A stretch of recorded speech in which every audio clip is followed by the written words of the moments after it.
Okay, lights on means that we are on. Good morning, everyone. Good morning.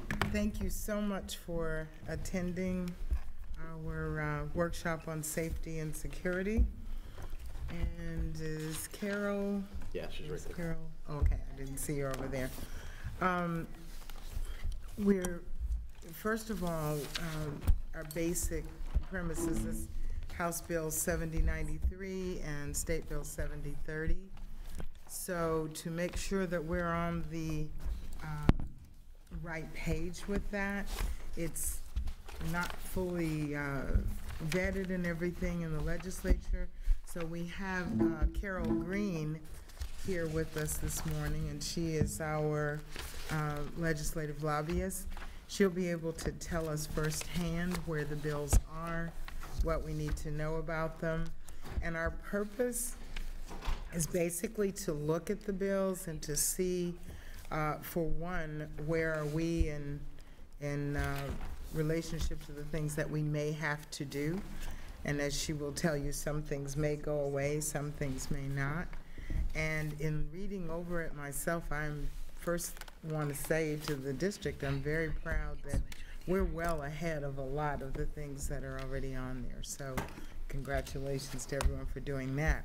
So without further ado, let me introduce Carol Green. She's going to stand at the podium and kind of bring us up to date. I think everyone received the information online. You can use your computer, so if you need anything, let us know. Good morning, everyone. It's a pleasure to be with you today, to have an opportunity to share with you a little bit of insight into what's happening 400 miles from here. There's a lot of discussion going on. We reach mid-session on Wednesday, not that I'm counting, but it will be able to, at that point, start to see things really gelling and really coming together. There is a great deal of interest, obviously, in this particular piece of legislation, both in the House and in the Senate. I will tell you that every time any of these bills, either of these bills rather, is heard, you have standing room only in the committee rooms, and we have many people who do testify in regards to these bills. To the point of where they really have to shut the testimony down to where it's only like 30 seconds at the podium for each person that comes there and has an opportunity to speak. I would also tell you that both bills are moving. The one in the House actually is the one that will be going to the floor very quickly. The one in the Senate has one more committee stop. So they are moving. They're going to move. They're going to pass. My crystal ball, I don't even need a crystal ball for that one. I know they're going to pass.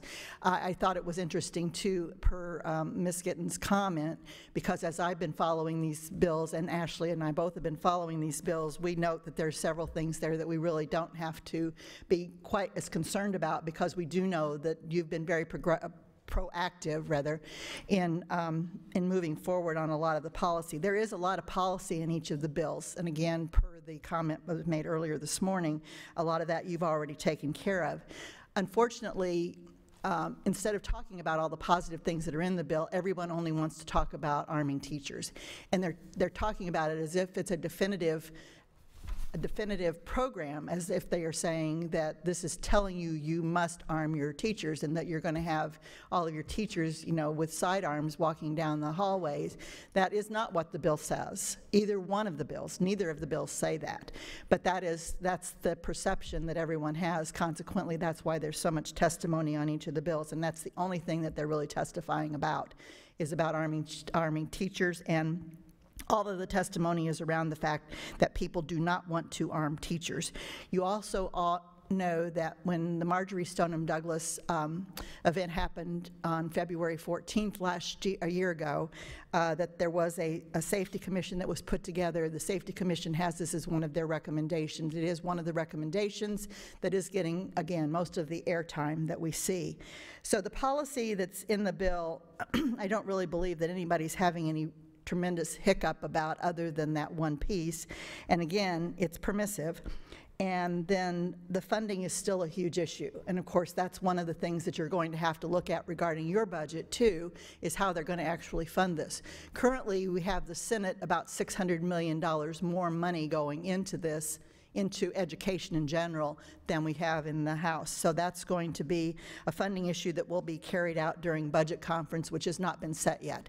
So we're still in posturing this week. This week we will see both of the budgets will pass out of the House and the Senate, and then there'll be a conference committee that's formed. Because of the fact when the holy days happen, we'll probably see conference happening a little different this year. Normally that weekend of the holy days would be the weekend that we traditionally would conference. Obviously that will not happen, so we're still kind of staying tuned to see what they're going to do about conferencing. The one thing I can tell you is that everybody's playing nice right now. Everybody's speaking to each other. Which is a breath of fresh air, frankly, to be able to know that people are talking about what's going on. I stand ready to address any questions that I might be able to address at this point. I will tell you again, fluid is what I tell everybody. Everything is very fluid right now, and there's a lot of things that can change between now and May 3rd. Dr. Atkins, I think you had something on your mind. Yes, thank you, Carol, for the update. I appreciate it.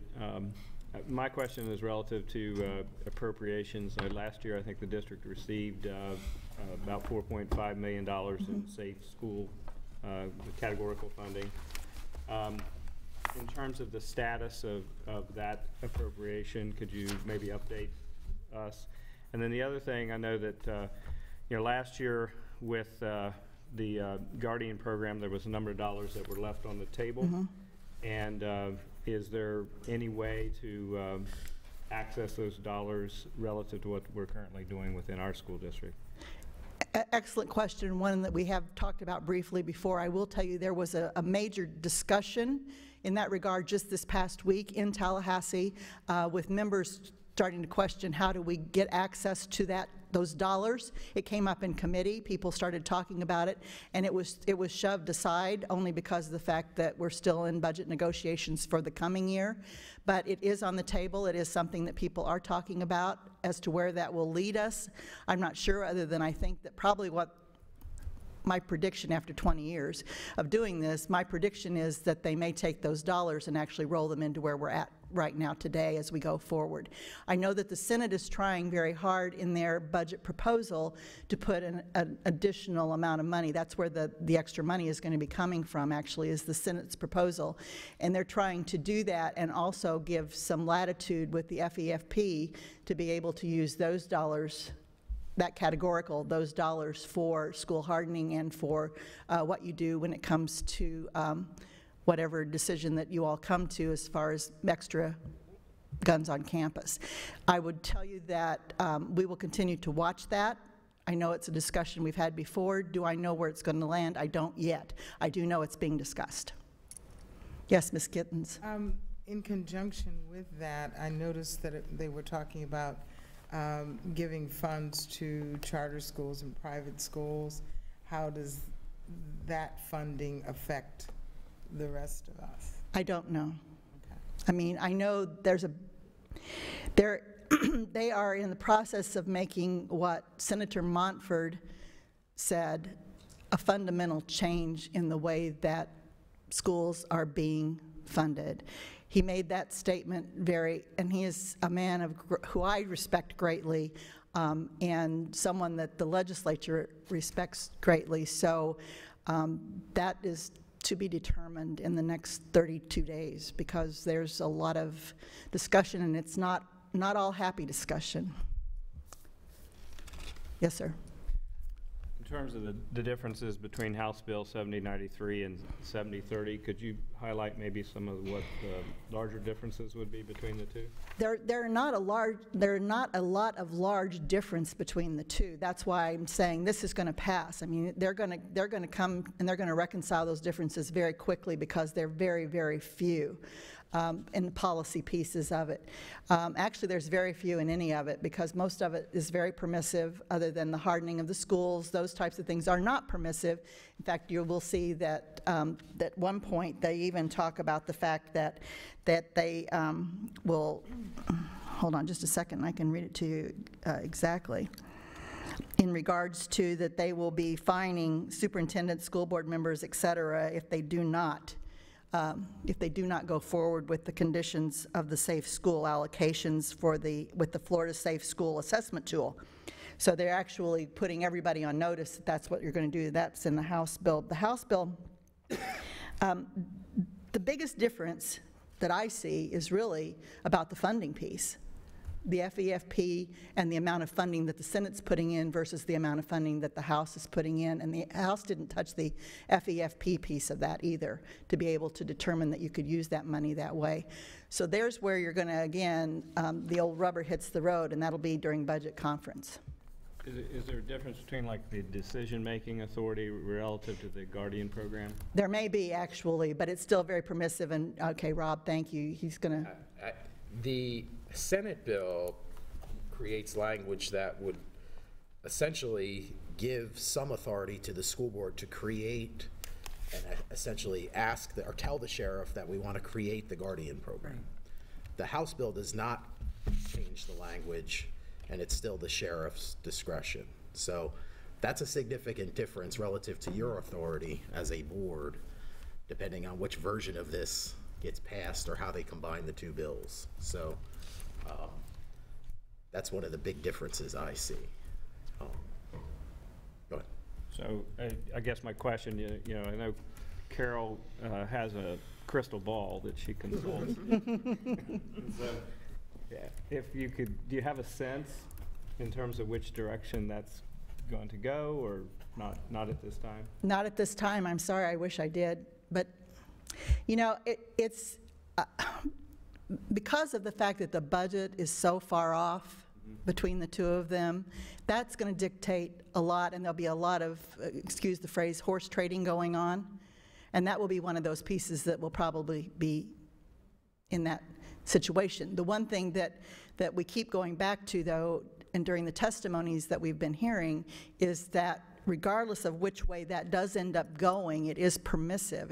It's not dictated by either of the bills. Neither of them are saying you must or you shall.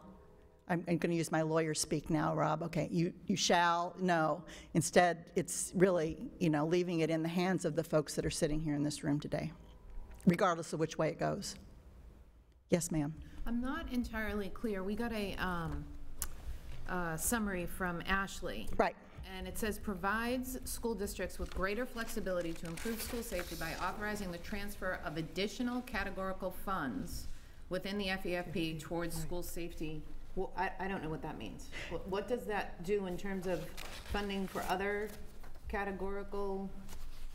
You know as well as I do that this will all be decided during budget, because that piece is not included in the House bill either. So giving extra flexibility, I think the only word that you can take to the bank here is flexibility. You can't take the dollars to the bank, because I don't think that means it's going to increase that.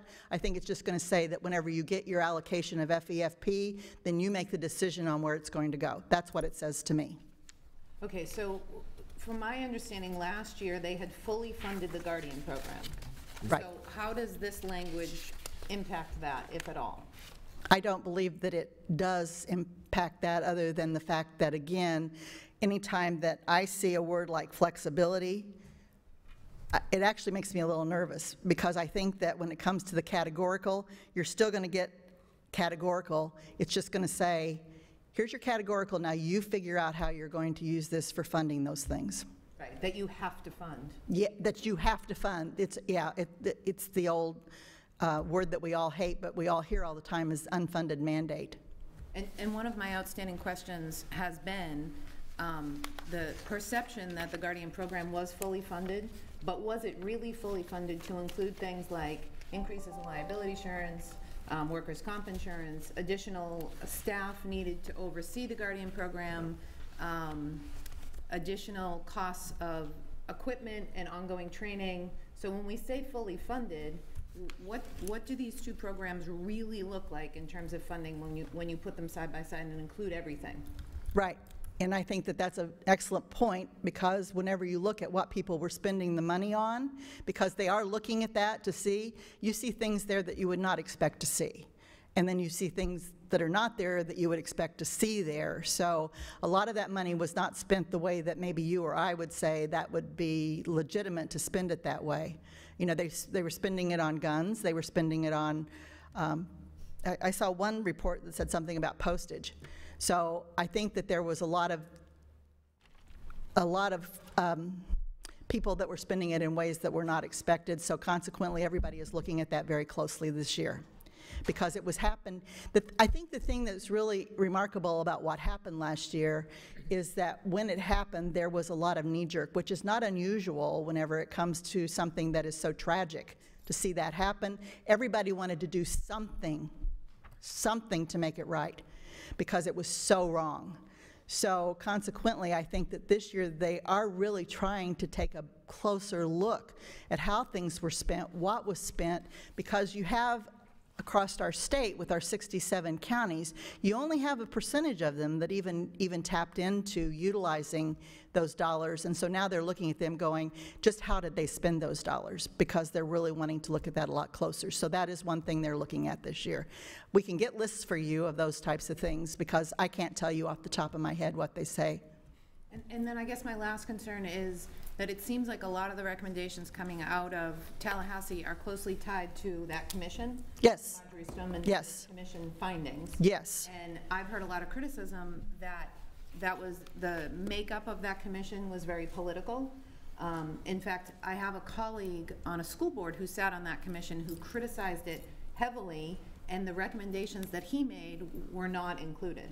And he is a former captain of the sheriff's department in the county in which he serves. So I hesitate to follow those commission findings too closely. Of course, I want to hear from the experts at the table with regard to that, but I kind of put those aside in my head and want to rely on these guys to determine where we should be headed. Which is why you're really in a situation that is really, that I would applaud you all for, because this is the kind of decision this is where the decisions need to be made, in my opinion.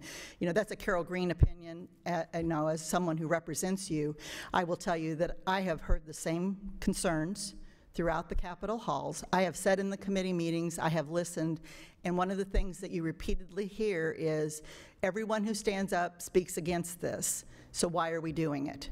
But they always go back to, we're doing it because of this commission study. And I've also heard the same concern that you just shared repeatedly, that this is what we're doing and this is why we're doing it. And the people that were actually on the commission, that a lot of them were placed there because of the fact that they had already drawn their opinion. I'm trying to do that as politically correct as I can. You know. You were very tactful. Other questions while she is here? For Carol? Well, Yes. sorry, Ms. Giddens. Yeah, that's all right. I think I could answer Ms. Patrica's question about the flexibility. Last year, the Senate and the House added language that any additional funds appropriated under the Safe Schools allocation had to be used for safe school officers. The bill 7030 removes that language. So that's where you get flexibility back to where it was. So when they added, in 7026 last year, they said, if you have extra money under safe schools, you have to spend it on safe school officers. They're now removing that language. So we can spend it on what? Well, you have to spend 2/3 on, 1/3 shall be allocated to school districts based on the most recent official Florida crime index provided by the Department of Law Enforcement, and 2/3 shall be allocated based on each school district's proportionate share. What we spend it on, and Dr. Atkins and maybe Ms. Brooks, and if Dr. Bohatch was here, he could help, we've spent safe school dollars on different things other than school officers, at least in my time here, right, Lori? I mean, there's other programs and Traditionally, things we do yeah. for students. Yeah. So can they be used for counselors, which we need so Well, desperately? that I don't know the answer to, but it does, the excess money does, if this were to pass, no longer has to be spent just on school safety officers. And school safety officers are either guardians or SROs. Correct. Lori? That I'm unsure about regarding safe schools. Probably Dr. Bohatch could answer that off the top of his head. I can ask him for his determination on that. My understanding is it was more related to the actual safety within the building, and that the mental health allocation was set aside for the purposes of serving the mental health needs of the students. I think Safe Schools has some more stringent guidelines attached to it. Okay. Dr. Atkins, did you have a comment on that? Well, I would say, first of all, that relative to the safe school categorical, the vast majority of that categorical is spent on our school resource officer program. It's only a small amount that is spent on some of our alternative to suspension programs. And again, that's a very small amount. The lion's share of that categorical funding is spent on our school resource officers. That's my understanding, too. I would only add, sorry, I would only add too that is another issue in regards to the mental health piece that Senator Passidomo is looking very closely at, and I know she has shared that with me too. It's something that she believes very strongly in. She was not able to get as much money in the budget last year as she had hoped to, and she is working again this year to try and do that, to bring more money to the table specific to the mental health piece in the schools, which is separate from what we're discussing right now. Okay. Ms. Fisher? So that was what I was going to ask Carol, was what was the conversation? And I'm sorry I'm not looking at you, but I want you to be able to hear me. That's okay. What was the conversation regarding that? Because, you know, both of the bills indicate quick response for mental and behavioral needs. However, they don't specify what proportionately, what money can be spent in that regard. And like Senator Passidomo, I believe that, you know, an ounce of prevention is worth a pound of cure, and that we can do a lot of work preventively if we had that flexibility that extended to that portion of the bills. So I don't know if there's been conversation about that besides Kathleen's, or if it hasn't really been mentioned. And actually, to your point, per the conversation that I just shared with you, I know Senator Passidomo is passionate about this, and I know she's pushing very hard on it. That, then to my point that I made a little while ago, and that is that so much time and energy and effort is being put into nothing but the guardian piece, that no one's really talking about the bigger picture about what this bill is supposed to do. I've also not seen this bill priced out yet. I haven't seen what kind of price tag they're putting specific to any of these areas. Back to Ms. Patrica's comment too, you know, I haven't seen that done, so consequently, will there be extra dollars put there? There will if Leader Passidomo gets her way. There will be extra dollars put towards that. But again, that all comes out in the budget conference, which was yet to be done. Other questions or comments for Carol? So then I just want to follow up on that. I had the privilege of attending the meeting with Chief Diggs last Friday, and one of the things that was discussed was the work of the SROs in the schools regarding building the relationships with the students and really getting a lot of information about the community from the students, because they're the conduit. So that was another item prompting my comment this morning. Okay. And I would just add to that Ashley and I know a lot about SROs because Ashley's sister is an SRO over in the Cape. So consequently, we get that up close and personal. We get to hear a lot about that. And you know, she's over there with the younger set, if you will, and having a great time interacting with the kids. So. Very good. If there are no other comments or questions for Ms. Green, thank you so much for coming. Would you like to? Yeah, absolutely. I'm certainly glad that you invited me to come. I'm certainly glad that you're doing this. I think it's really a healthy thing for our community to have you actually sit down now and start thinking about some of these things. I congratulate you on the fact that you've already met the goals that are outlined in some of the action items that we're seeing, because the action items that you have outlined are ones that we know are going to be good parts of this bill. This bill is not going to get gutted. I mean, it's going to have some changes made to Ms. Patrica and to Ms. Fisher's specific points. There will be things that will change there as far as when we start looking at the funding and where that actually will land. But I also will look forward to welcoming many of you to what it looks like a very rainy Tallahassee this week. So. Come prepared for that too. Are there other questions that you might have? If you think of anything else, obviously you all know how to get a hold of me. I'm going to get on the road unless you need me for something more. Okay, I think we're fine, and thank you so much for taking the time. Absolutely. And I am going to back up 1 second because I forgot to go around and have everyone at least say who they are, and I apologize for that. So if you can just tell us your name and your function, and start with Mr. Everly. Morning, my name's Todd Everly, and I'm the director of the Southwest Florida Public Service Academy. Morning, Rick Parfit, Director of Safety and Security for the school district. Mary Fisher, School Board Representative for District 1. Good morning, Dave Newland, Police Chief, Cape Coral Police Department. Chris Patrica, Lee County School Board, District 3. Under Sheriff Smith, Lee County Sheriff's Office. Gwen Gittens, District 5. Greg Atkins, Superintendent. Good morning, everybody. Derek Diggs, Chief of Police, City of Fort Myers. Betsy Vaughn, School Board, District 6. Good morning, everybody. I'm Bill Dalton, Police Chief, Sanibel, Florida. Kathleen Morgan, Lee County School District 7. Good morning, Lori Brooks, Director of School Counseling and Mental Health Services. Good morning, Debbie Jordan, School Board Member, District 4. And rounding out the team, Denise Carlin, Executive Director for Strategic Planning and Community Partnerships. And Lori, is that the first time you've said that out loud? Your new title? I'm still struggling with it. Not the director part, the rest of it. Dr. Carlin, would you also introduce Ms. Bishop? Oh, yes. Cassandra Bishop, Dr. Carlin's assistant.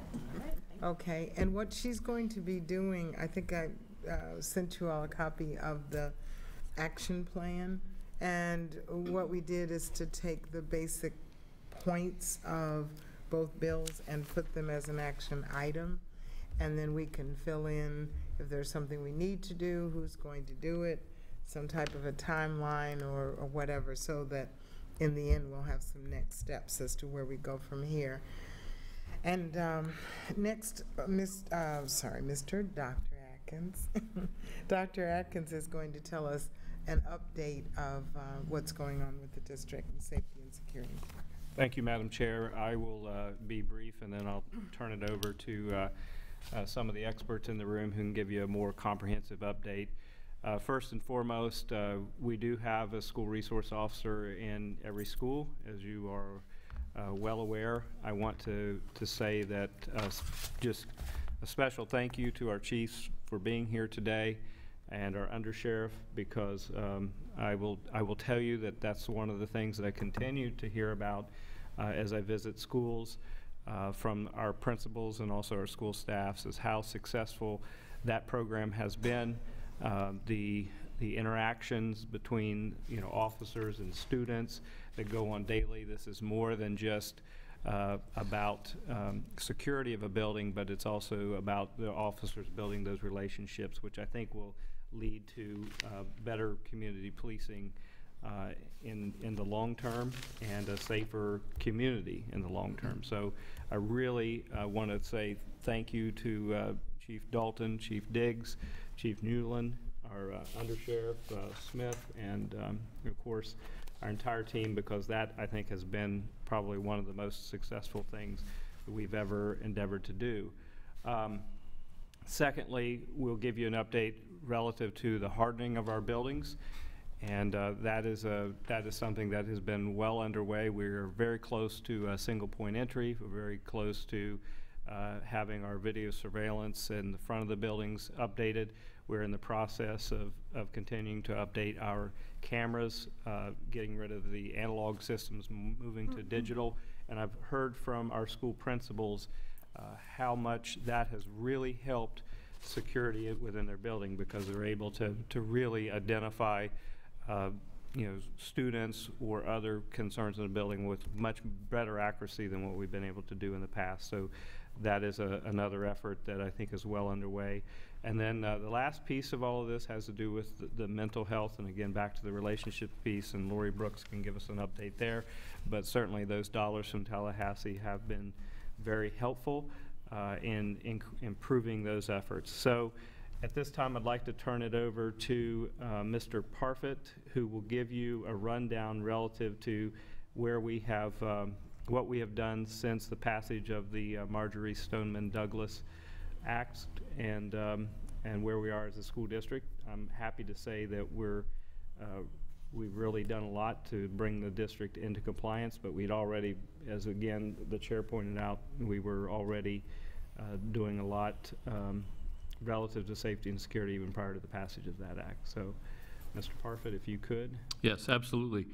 The, just to follow up on some of the comments that were made, again, we do have a school resource officer, and that's a law enforcement officer in every one of our schools from elementary through high school.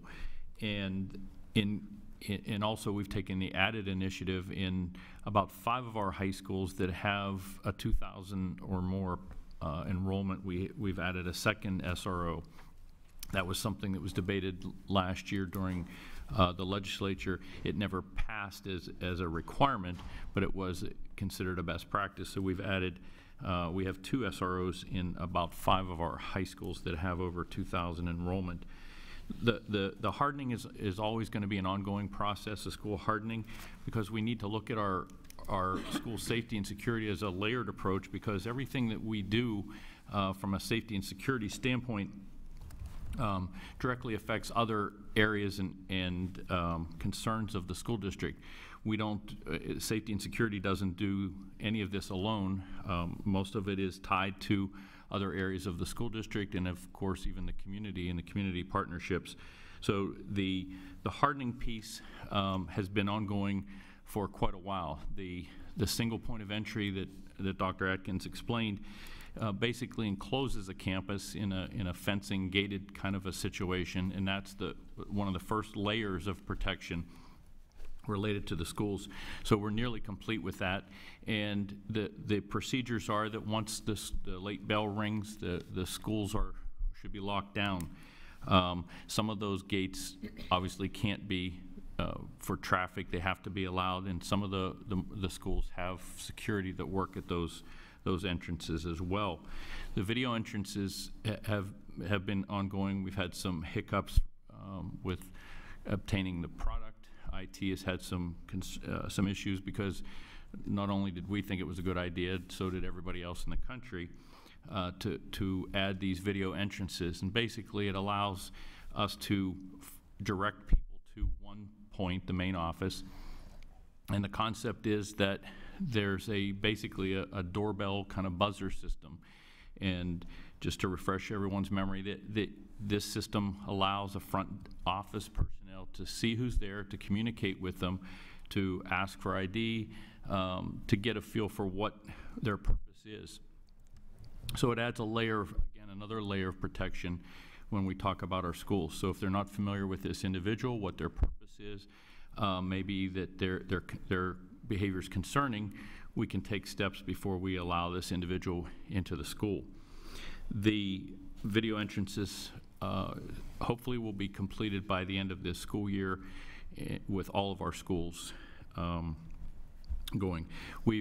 As mentioned, we've upgraded our closed circuit TV and video monitoring in schools. Of course, the new schools are being built with a tremendous amount of that capacity. Bonita being the latest has a tremendous amount of camera coverage, and we're adding that coverage to other schools, and the money that we're getting from sales tax will allow us to add and increase that capacity, because we do have schools that need areas of better coverage. So those areas not only being changed out from an analog to a digital systems, but we're adding camera capacity. And along with that, again, comes storage and other areas. It's not as simple as just installing a camera. Along those same lines, card access additions are being added and will be added, because when we have a hardening, a single point of entry, we want to drive people to the front door.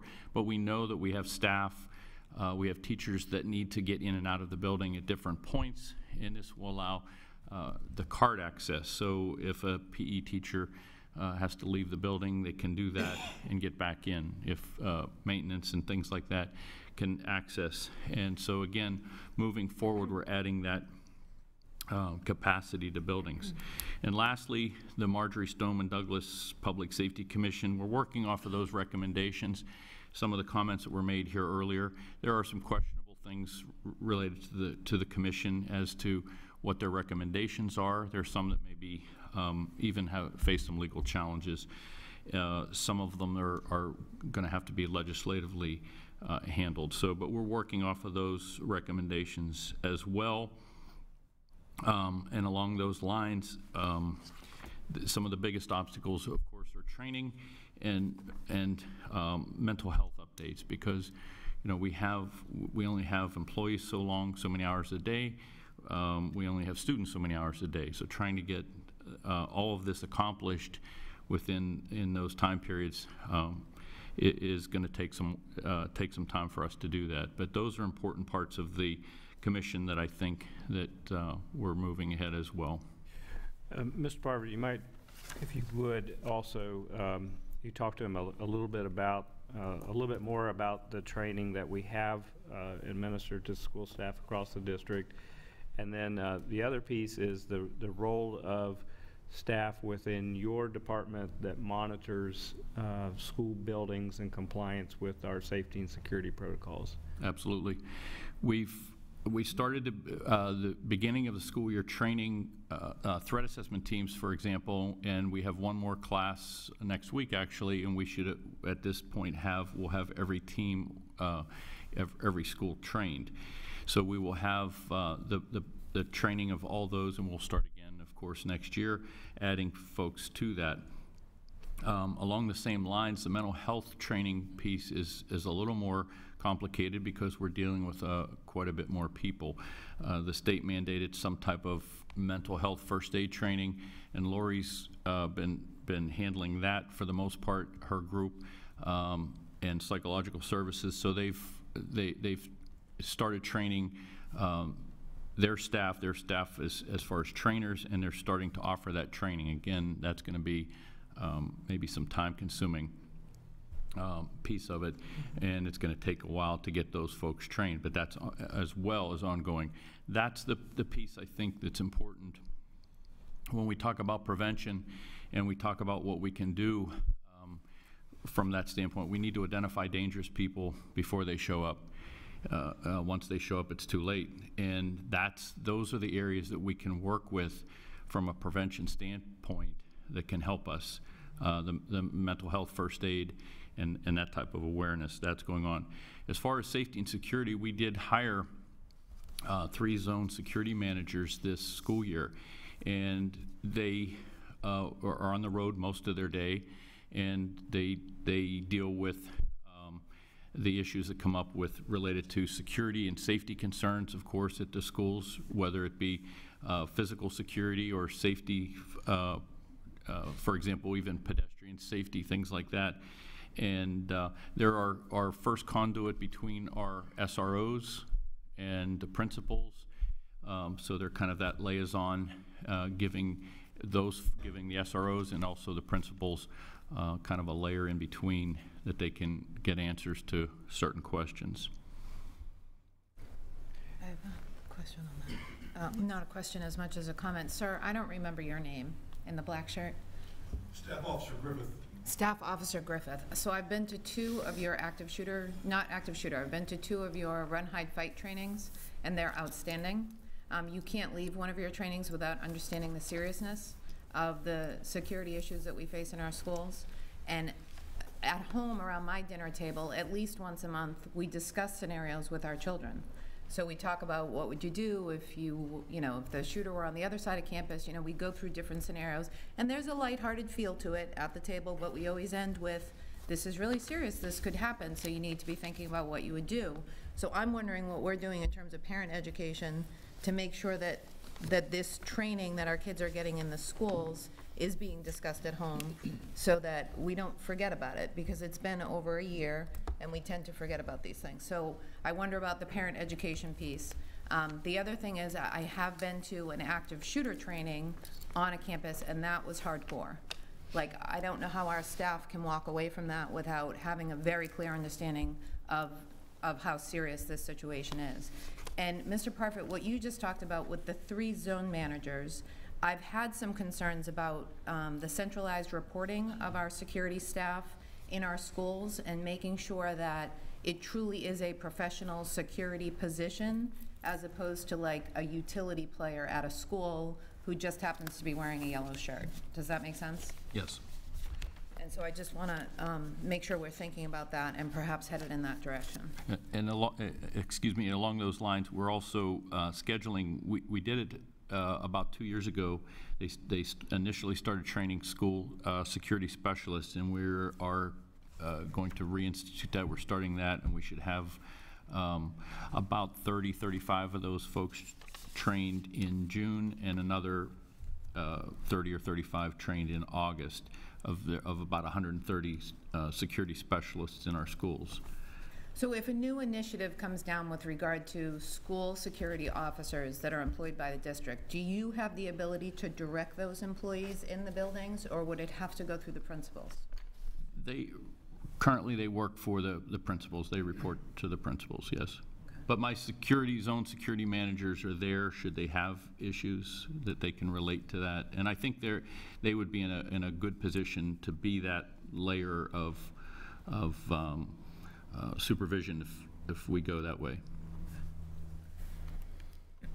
Ms. Fong? I actually have similar questions to Ms. Patrica's question. I've heard in the past that it's the principals that direct the SROs in their building, and frankly, I wasn't aware of this other layer, the zone security managers. And so the questions that I have are, number one, is there any kind of understanding from the school district that at all the elementary schools we're going to have this kind of interactions, you know, like special programs that the SROs put on for the children? I also had in my notes curious about building relationships in the schools and with the students, but it's especially important to build relationships with the parents of those children, not just in sharing what, you know, this is what this drill looks like, but, you know, we have a lot of the kids that are coming to school from various backgrounds, and a lot of the parents, and many of them are in foster homes, that frankly, probably when a child comes home speaking in grand terms of the police officer, the parents may not echo how the children are feeling because they haven't, you know, just because the background. So I guess my two questions are, is there any standardization, any expectations, or is it just up to the individual principal? Or are these zone security managers, as they go to each zone, perhaps putting forth a standardization? This is what we expect, and we should have at least quarterly meetings that include the parents. Well, what do we have for standardization? I think to the question of standardization, the law enforcement officers that work as SROs are all trained in a 40-hour training class, and most of them are or will be trained as what they refer to as CIT, crisis intervention training as well. So they're trained in those areas that relate to the type of programming, but a lot of it does depend, of course, on the individual schools, the time that they have to do that. Our SROs are very involved in the drills, the preparing students for drills, and of course that relates to like something that you're mentioning, the age appropriateness, I guess, of that type of training and those drills that we have to be aware of, and that goes along with the training that they receive. The zone security managers do work with them, and if there are questions in that regard, or maybe if they're running into a stumbling block trying to get it, but so far most of my experience is that it's working well, that is being accomplished, and I think it helps having that zone security manager in that position because they can act in that role. But I'm going back to what I heard Ms. Patrica say about what exactly the zone security managers do, because you know, it's going to be, from what I hear, and I know the SROs are all trained and are perfectly capable of doing these various meetings and trainings and whatever with the kids. I honestly think it would behoove us to reach out to even community, just open, you know, have open houses with the SRO and get the community to come in, because I'm sure lots of members of the community, well, what do those SROs do in the school besides walk around the hallway, shake hands with kids and look at you know, a monitor? Right. I know they do a lot more, but the community's not aware, and I also know you're gonna go to school A and the principal's gonna be, great, go out, do this, do that. We really embrace these programs. School B, the principal might be, well, just shake the kids' hands, make sure you're monitoring, and I would just like to see, you know, some kind of a standardization based on the population of each school, but also seeing that each school is, for whatever their population dictates, having these special programs, and I don't think that's happening. Ms. Vaughn, are you talking about like an SRO, law enforcement, community policing town hall type thing?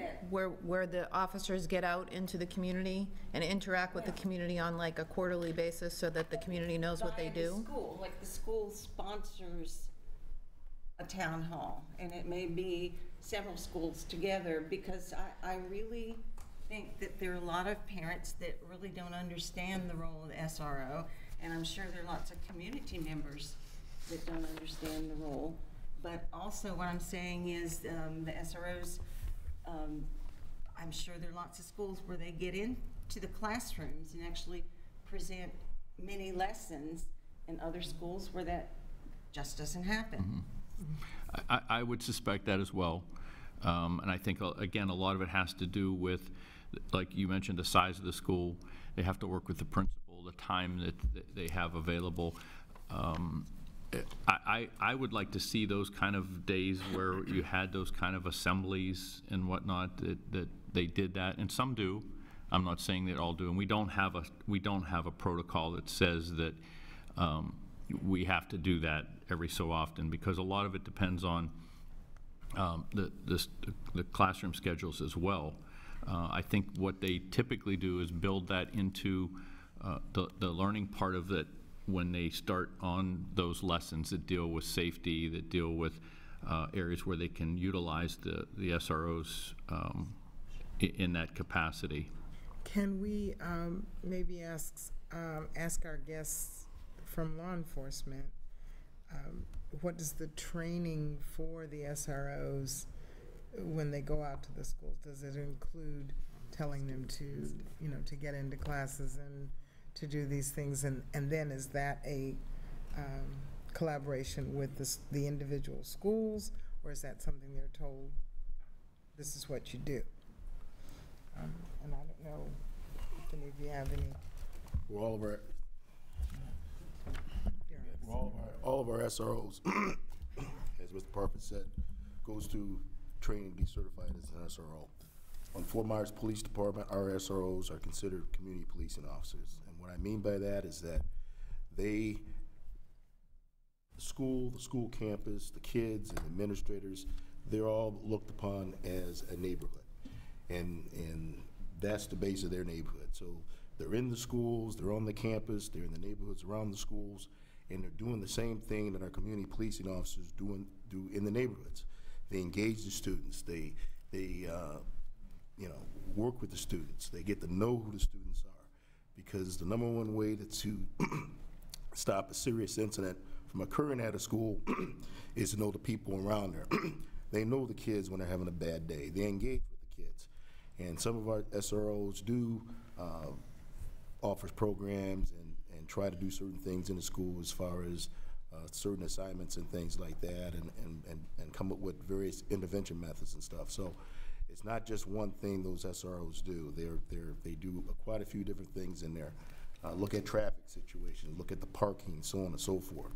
So they do quite a few things out there in those schools, and we're glad to be in the schools.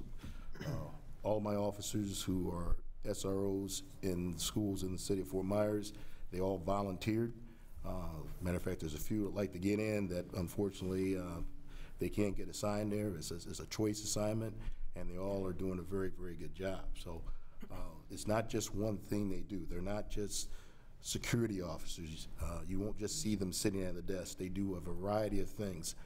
If I can share a meeting that I had with the superintendent and some of his staff several months ago, one of the schools had a parking issue and things like that, and everyone was surprised how the SRO knew all about the school, knew how the traffic worked, did some progressive things as far as alleviating traffic and parking problems, and really knew how that school ran inside and outside. Very, very impressive, and basically took over the damn meeting. So we got some very good SROs out there, and they're doing a fantastic job. I'm proud of all of them, and I appreciate the board allowing me and my officers to get into schools, because that's something that I'm very strong about as far as having SROs in the schools. Yeah, I think similar to what Chief Diggs said, that the school resource officer, just that term is rather simplistic.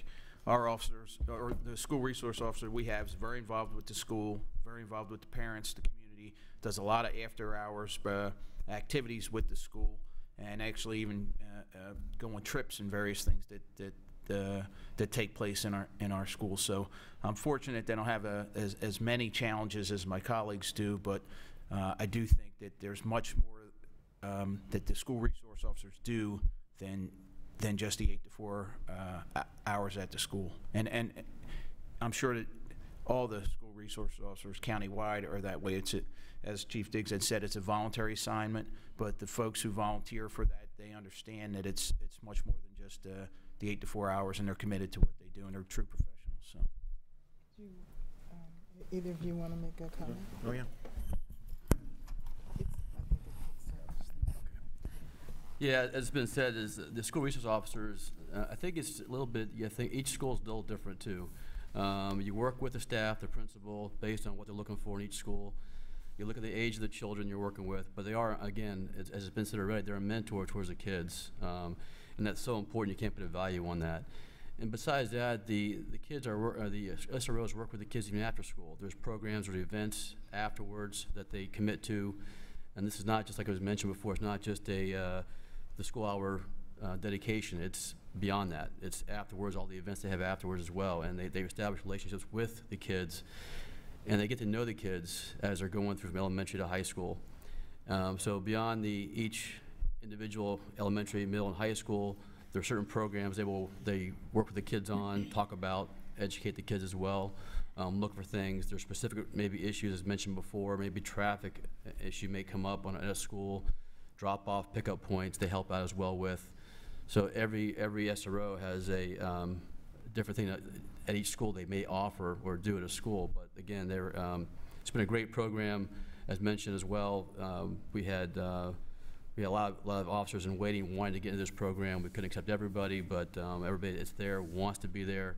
They're very excited. They've been very involved with the kids. It's been a very successful program this year, and we look forward to continue this program as we go forward. So, thank you. Well, real quick, some of the programs that we offer, and I believe the cities offer also, obviously we have an Explorer program. When you're talking about programs, cadet program, we have a summer youth program, which our fundraisers, I believe, May 4th, Commander Miller, which costs about $25,000 just to maintain that program, which is free to kids 10 to 13 over the summer, with some static displays and some interaction with probably about 10 of our SROs throughout the summer, throughout the county with the middle schools. This was extremely challenging this year with Chief Diggs and Chief Newland and everybody, our local law enforcement partners, even with them taking their schools back, which we're happy they did, to gather the relationships with those students, what gathers intel with outside their community, we still had to add 23, as big as we already, I believe we're at almost 80 personnel. Some of the comments that I've been trying to watch a little bit, there was a little bit of conversation about Guardian program, just in case I don't get to speak again. There's a conversation about the Guardian program versus the SRO. Sheriff Marcinito's made it very clear we're for the SRO program for many, many reasons. We're one push of a button from getting every resource in Lee County to you very quickly. Beyond the SRO Academy of 40 hours in CIT training, obviously there are law enforcement officers that go through approximately 5 months of training there also. We have some positive initiatives, hopefully that will come up. I'm not sure if the board was presented with the Mutual Link as of right now, but Mutual Link is a program that's probably gonna be presented to you that we're approving on our side of the Sheriff's Office. That's why all of our SROs now have smartphones, iPhones. It's a program where if they're having an active shooter situation or some other incident that's major, that the principal or AP or whatever teachers or administrators are given the access. We'll hit one button, say if it was Chief Newland at Ida Baker, it would go to that amount of resources immediately, and they would all be dispatched. We'd be secondary and respond also. Same thing with our local schools. We're very excited about that. They'll also give us access to your camera systems.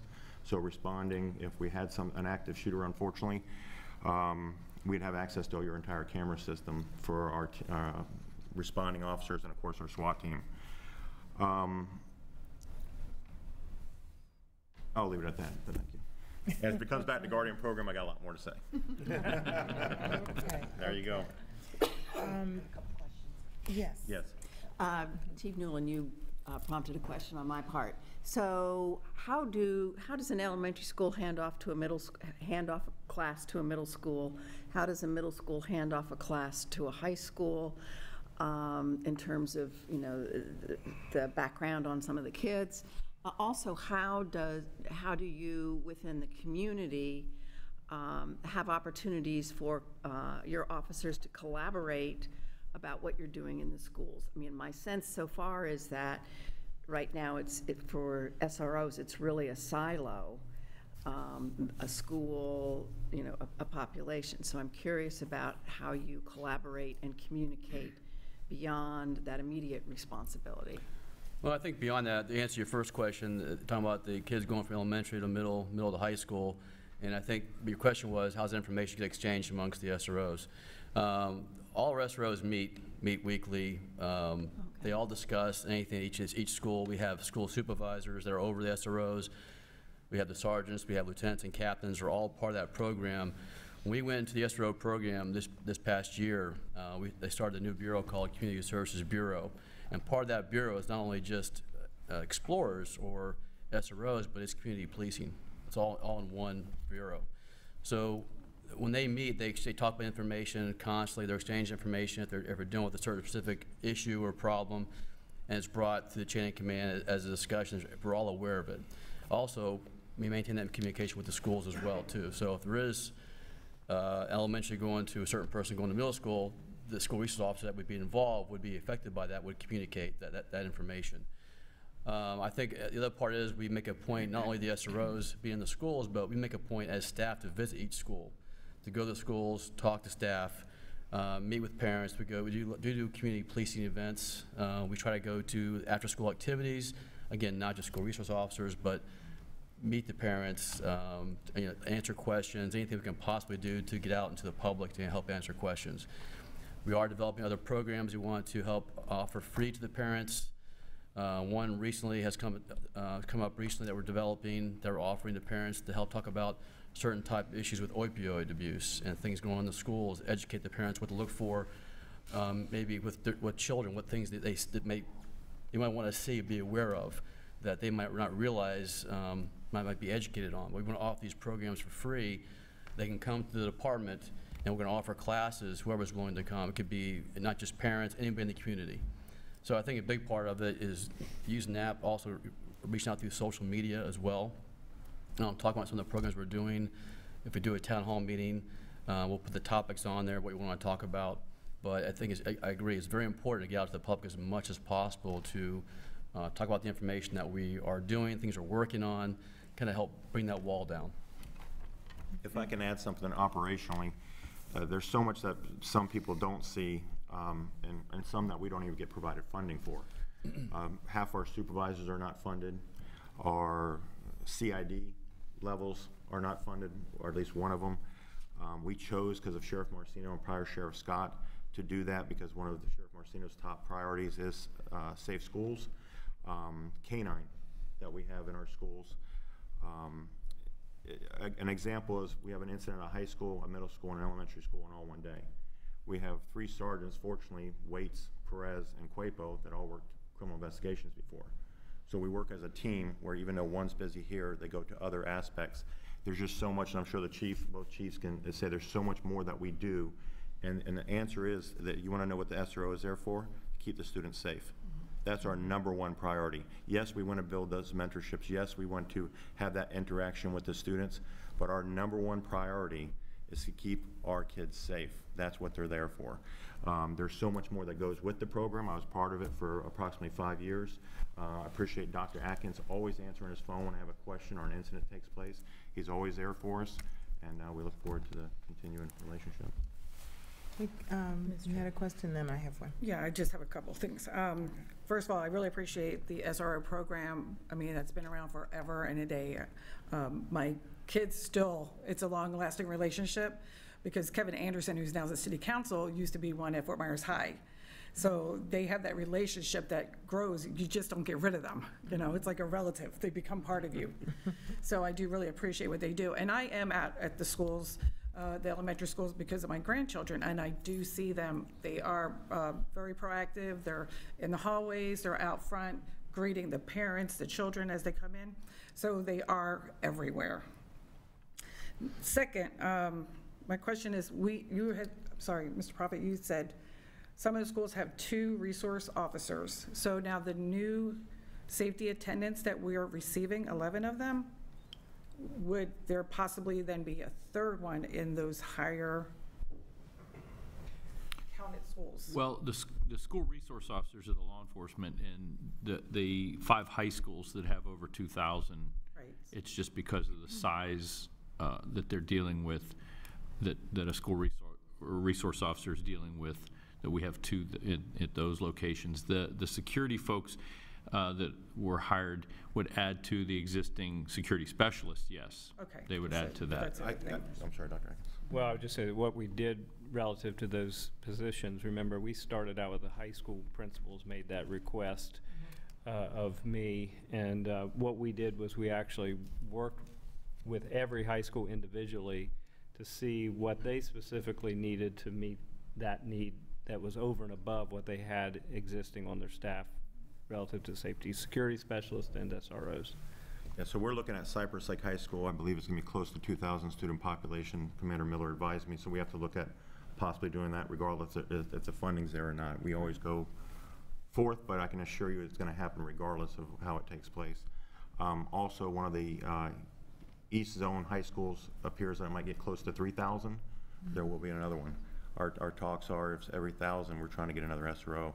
You can't be everywhere on that school and you start adding 3,000 students to a student population.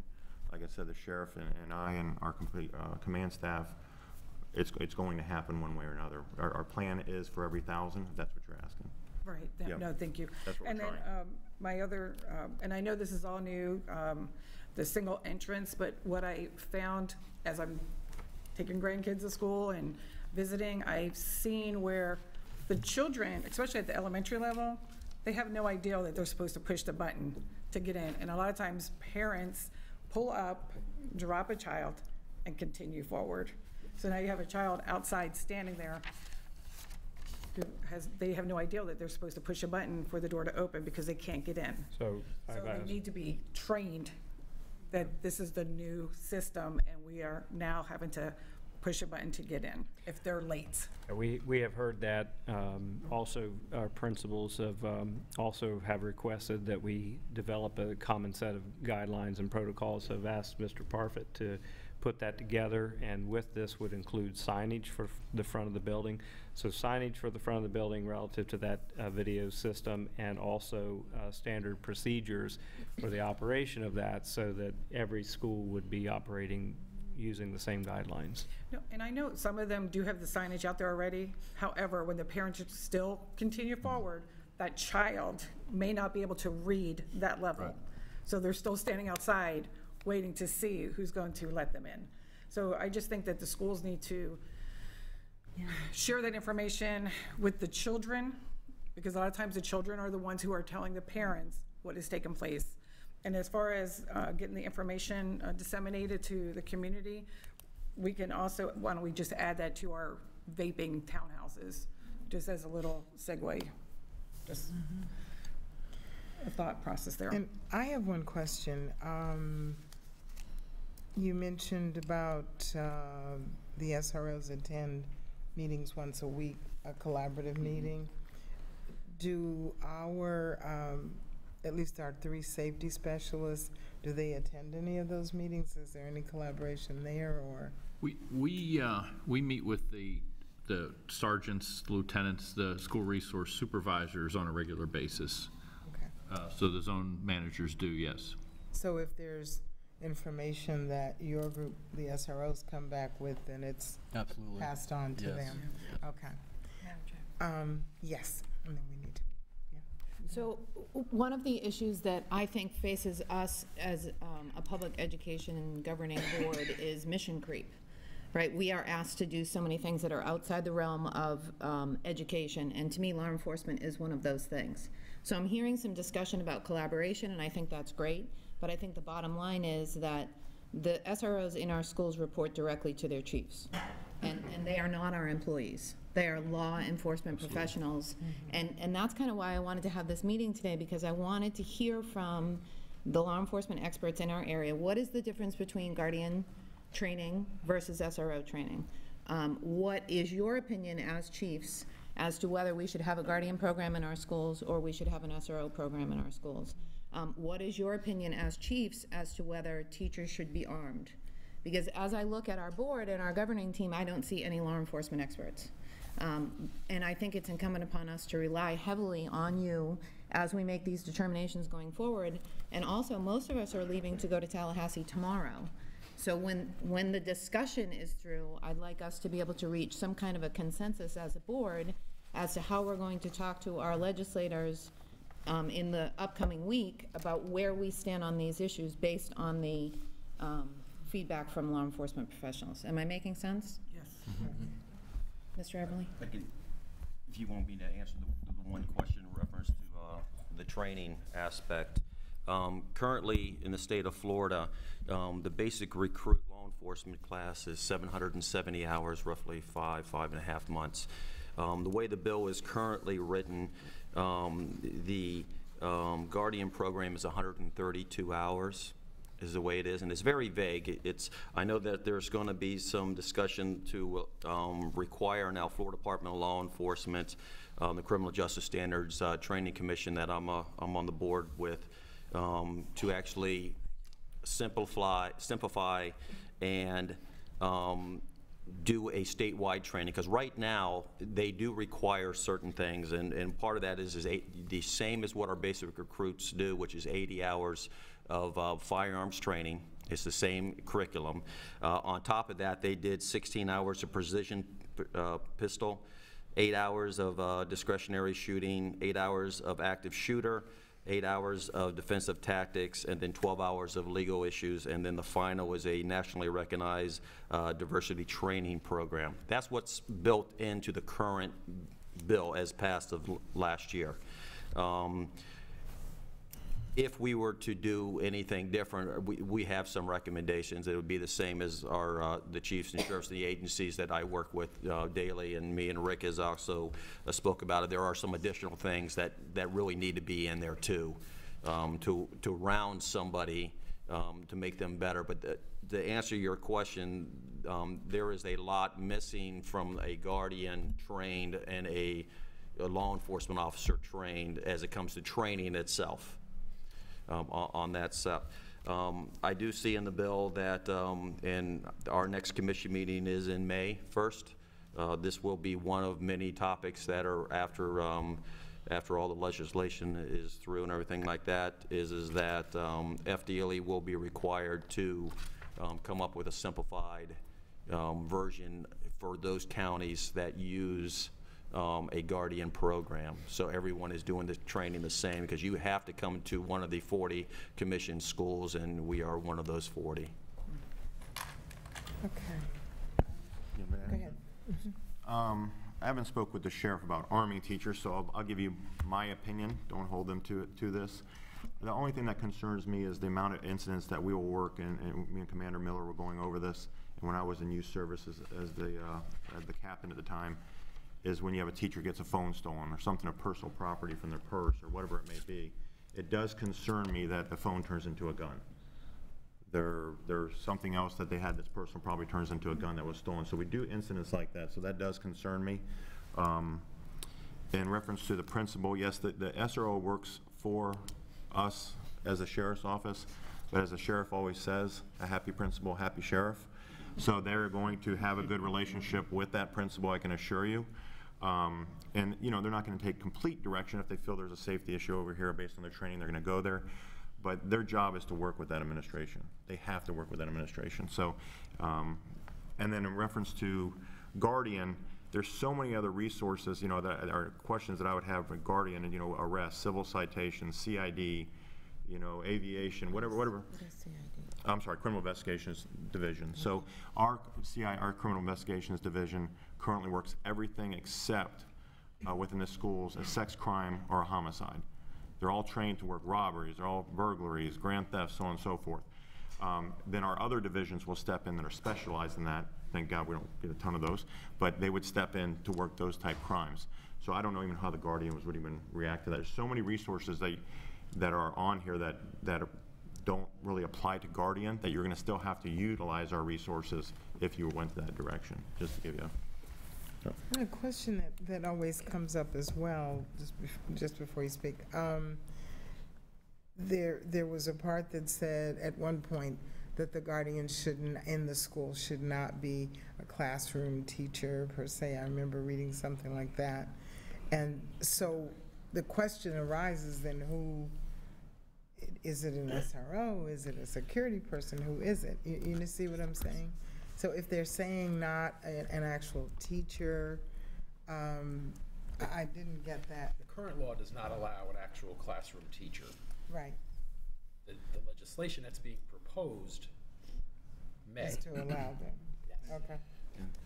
And I think those are two different positions, I think, what you're talking about. The bill related to teachers carrying armed, or a designee by the superintendent deciding who that would be, and a guardian is a standalone position. That is a new position that you would have to create. That is not, those are two different areas.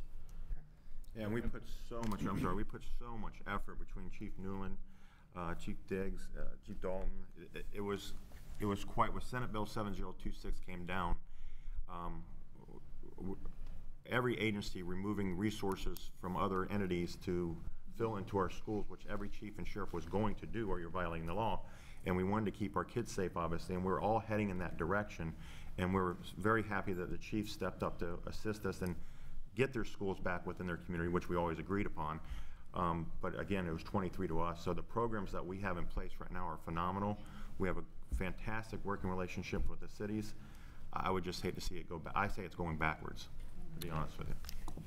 Chief Newland and then the superintendent. I just want to say, Undersheriff mentioned that when Bill 7026 came through, all the agencies stepped forward, and we put the SROs into the schools because priority is our children. And I do agree. I think by putting that program forward, the guardianship program would be bringing us backwards. I understand from reading the bill, they don't have arrest powers, for example. Right. Well, you're still going to evolve. Those departments, those jurisdictions will still get called to handle as part of that, and that could create actually more harm than good, having somebody else in the school beyond the SRO or instead of the SRO, because again, not being in the schools, not being with the children, mentoring them, knowing what's going on in the school, the intelligence you get from the schools, but having to respond by something that's still in your jurisdiction, it would be bringing us backwards. And that was a comment that Sheriff Carmine had made at one point, that it would create another layer, therefore a delay in taking care of the safety of our children. Yes. I know I want to answer a question. She has asked me about the armed teachers. I just wanted to comment on that too. And my personal opinion, and it was said already, that I think there is some concern again of how it would be carried training if a child was to get access to that firearm somehow. If a teacher was, where would they keep it at?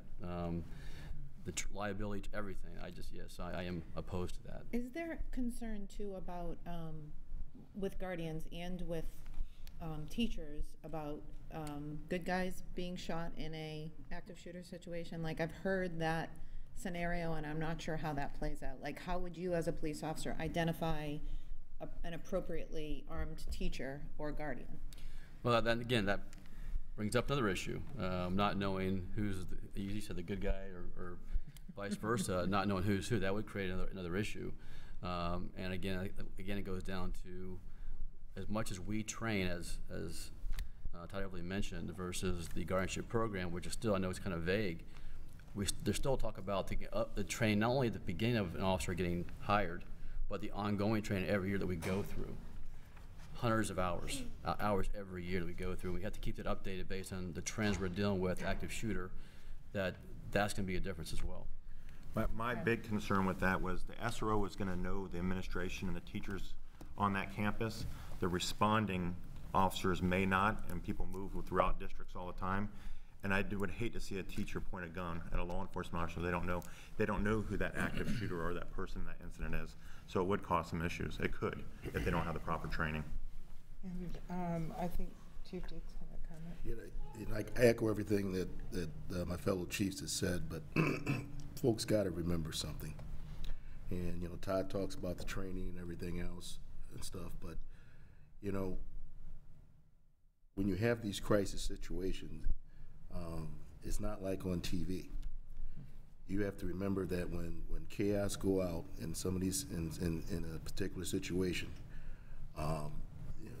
we have officers who are trained and seasoned and been involved in these type of situations in some way or another. An active shooter situation, no matter how much training you got, unless you've been involved in these type of things and similar type of incidents, you're not going to have folks that can react the way they need to react like a seasoned police officer. I'm strongly, and I'm very, very strongly supportive of the SRO program. And there's reasons for that. The folks that you have in these other type of programs will not have the training, will not have the experience. You mentioned several things as far as identification issues, so on and so forth. You have to remember these SROs, once again, are police officers, and they have the support of their entire agency. If things go south, push of a button, and you got the entire resources of law enforcement in all Lee County responding in a systematic manner that they've been trained to do in these dangerous type situations. And so you got to consider that. You can train some of these individuals who have not been involved in any type of police work or law enforcement all you want. But the big factor is missing. The fact is that they don't have the experience and they don't have the type of knowledge and experience and expertise that police officers have. So when things go south, they just won't be able to respond the same way, and there's all type of issues you got to deal with. So I'm strongly very supportive of the SRO program, and I think that's the direction that hopefully the school board would go to. I agree with everything my colleagues said. Simply put, we're not going to a Guardian program. About 22 or 23 years ago, we decided to implement the School Resource Officer program. It's been very successful. So that's the direction we're going to go in the future. And from my professional opinion is that the only people with guns in schools should be our law enforcement officers. Yes. If I might, just to add, not only everything that was said here, but the statute limits the guardian to one thing. They can only intervene in a situation that type. They cannot arrest, they cannot detain, so they can't use force in any other way. Even restraining a student would be a problem. They can just shoot.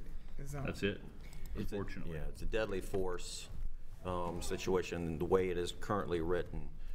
They can only engage someone that is going to come on and cause harm to students or staff. There's no other interaction that they are eligible to do. They're a higher security person is what you're looking at. Exactly. And it's a choice that they have to make based on what they see. So, I mean, the direction that we went last year and the direction that I would like to see us continue would be, you know, working with our school resource officers for, I think, all the reasons that you've heard. That would be, has been and continues to be what my recommendation would be based on what I see. They bring so much more, I think, to a school and honestly to a community that you would not see under something like a Guardian program. The other thing, Chief Diggs, for me, is one of the things that I always have thought about as a school resource officer, the experience of being a police officer and what that experience brings to an individual if they're under a crisis situation that training does not, cannot get you there unless you've actually had the experience. You know, these people haven't, you know, worked with criminal element like our police officers have, or been in situations where life is at risk like our police officers have been. They have experienced that pressure of that type of a situation and bring that ability to react under pressure to our environment. When you have one of these incidents occur, you have to have somebody who's calm, collected, experienced, who can move forward and take appropriate action. So anyway, the last piece, I think, you know, we've had a great relationship. The communication is there. Our chiefs in Cape Coral and in Fort Myers have rejoined the team, and I think that has also been a very, very positive experience. So anyway, that's... With, thank you, everyone, for your comments. Do we have another? Yes, ma'am. My question is, okay, we have the SROs reporting, they're part of the police department. Internally, we have the mental health professionals, we have the psychologists, the social workers, behavioral specialists. So how is the relationship between the police department and the school district with respect to employees who have very different responsibilities, but clearly have a need to have a linkage, right, with respect to what's happening in the community and in particular students? I can speak to the mental health teams, and Mr. Parfit can also speak to the threat assessment team process. Our mental health professionals serve on both of those teams. And from the mental health perspective, just for students that for whom we have concerns regarding mental health and providing supports, when teams team to discuss each student and all of the presenting factors and then develop strategies for support, oftentimes the input from the school resource officer along with other staff members related to different student aspects come into play. And that is a recommended practice in our implementation guide for our teams, that they gather all related information and truly develop a full picture of what's going on for the student. So in that case, our school resource officers, along with teachers and other staff, are critical elements for feedback. In relation to our threat assessment teams, because our SROs serve on those teams along with administrators and school mental health professionals, we really have some interwoven connectivity because mental health, as we know, also presents itself sometimes with students of concern for school safety. And Mr. Parfit may want to weigh in further on the threat assessment team and the SRO's role. And that's very well said, because the threat assessment team is a whole new approach to Lee County and a whole new approach to Florida. So it is, and it's a relationship building, and it's been an ongoing process, but it is working. And I think that's, even with this new legislation we see before us, that it's actually adding to that again, increasing that involvement. And that's some of the stuff that we've yet to see is some of the sharing of information of community partners. But the fact that we have SROs in the schools, part of the team, that just adds that layer of that information sharing between a school and between a team when we're dealing with students of concern and concerning behaviors, yes. May I add one more layer regarding suicidal ideation? Because for those students, our mental health professionals team and are involved in assisting the student and the parent. However, our school resource officers are a critical layer because they also can provide that Baker Act protocol, but they are also, through their agencies, following the best practices model of looping the parent into the situation and trying collectively to make sure we're trauma sensitive in the methods and the way that we vet suicidal ideation, keep a student safe, and make recommendations for next steps. And that's also an important piece because those students are not going through the threat assessment team, they're going through our mental health professionals at that point for concerns for their own safety. I have a question about that. You brought up the Baker Acting, and I don't know if it's just a higher awareness right now of what's going on, or is there an uptake in the Baker Act situation?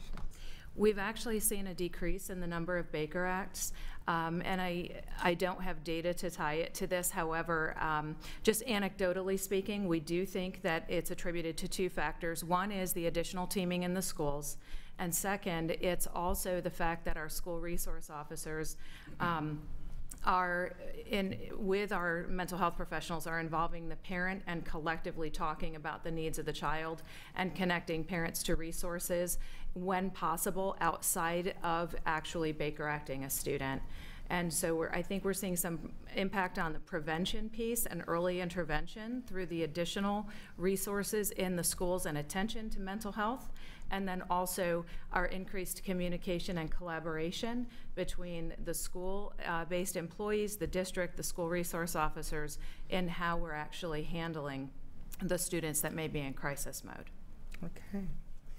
Because we are about 3 minutes away from 30-minute mark left, I'm wondering, and with everyone's approval, putting up, we have up on the screen the different areas that would be covered in this bill if they go forward, if all of them go forward. And if we could maybe just look at each one quickly, and if there is a program or an initiative that's already in play, that we could just add it.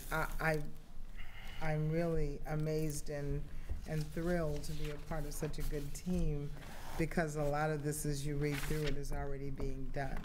But just to have it in one place, I think would be a good idea. Dr. Carlin, do you want to take this piece? Yes, good morning, everybody. So my assistant Cassandra will do the typing, and so what we'd like to do is just review the potential pieces of legislation, and as Ms. Skittens indicated, underneath we can bullet any items that are currently at play.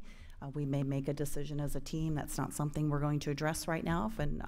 If an item comes up that we feel strongly that, no, we're not going to do that, then we'll go ahead and pass and move on to the next potential action. But we'll start with looking at the potential establishing a work group relative to campus hardening, and prioritizing those list of strategies. So we heard some conversation today from Mr. Parfit relative to the Marjory Stoneman Douglas Act and some of the recommendations that have come forward and movement on implementation of some of those items. So we can go ahead and put that we are hardening our schools and that work continues. Is there anything else that we'd like to add to that? And then just be thinking about, if there is the establishment of a work group, is there an appetite at this table for participation on that work group, if that's to be established at the state level? So comments, questions? This is just for your information, so you know what is currently in practice relative to a work group. We have the Capital Committee. That is something that Mr. Parfit is a part of, and the Capital Committee's role is to really look at capital expenditures district-wide and of course, safety and security and expenditures on the hardening of schools is a major part of that conversation. I'm currently involved with that committee as well. In fact, our last 2 meetings of the Capital Committee have been focused on this issue and setting priorities as it relates to both the capital budget as a whole, and then we also drilled down and we're looking specifically at the referendum dollars now that they're coming in terms of how they will be expended on school security. Okay. I don't know, Mr. Parfit, you want to add to that? And also, I know he also runs a district safety committee that also is involved in security at a school relative to both process and protocols, but also the capital expenditures as well. The only thing I would add is that we do, and the zone managers are also will be instrumental in this coming year with what's called the FSAT, the Florida Safe Schools Assessment tool, and that tool relates to a lot of record keeping, but there are things in there that can help us moving forward, making recommendations, and I did make that recommendation to the board earlier this year, I believe, on some of those recommendations moving forward. And that team, obviously, as Dr. Atkins mentions, involves a lot of folks that I can't do without, the IT and the maintenance, things like that. So basically, in that area, the responsibilities are Mr. Parfit's team, the threat assessment, the capital committee, district safety committee, superintendent. Anyone else that you would put in there? I have a question. Yes. Is this a statewide work group? I was going to ask for some clarification just from our attorney. Is this work group that's being proposed, and this is a very good question, relative to reviewing campus hardening, are we talking at the state level, or is that just local level? No, I believe what's in the legislation is a statewide work group. So if that's the case, I think Lee County should absolutely have a voice in that. And I think that's the question that we're asking up here. Should we in Lee County be a part of that group, if at all possible?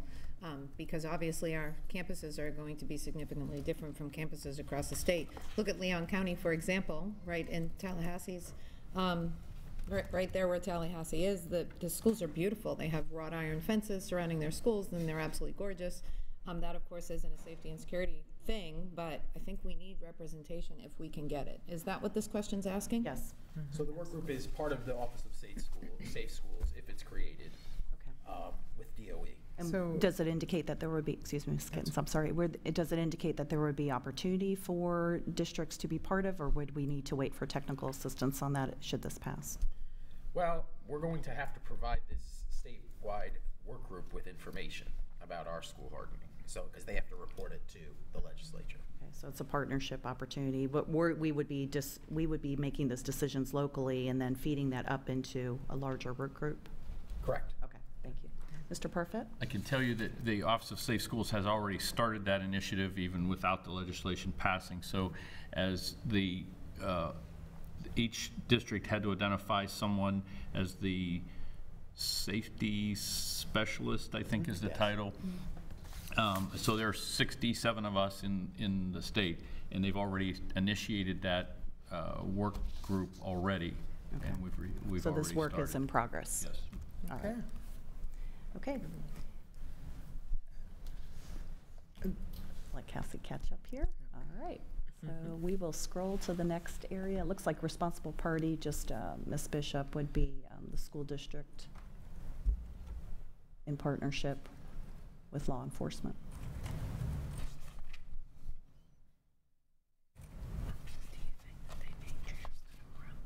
Okay, so let's move on to the next item.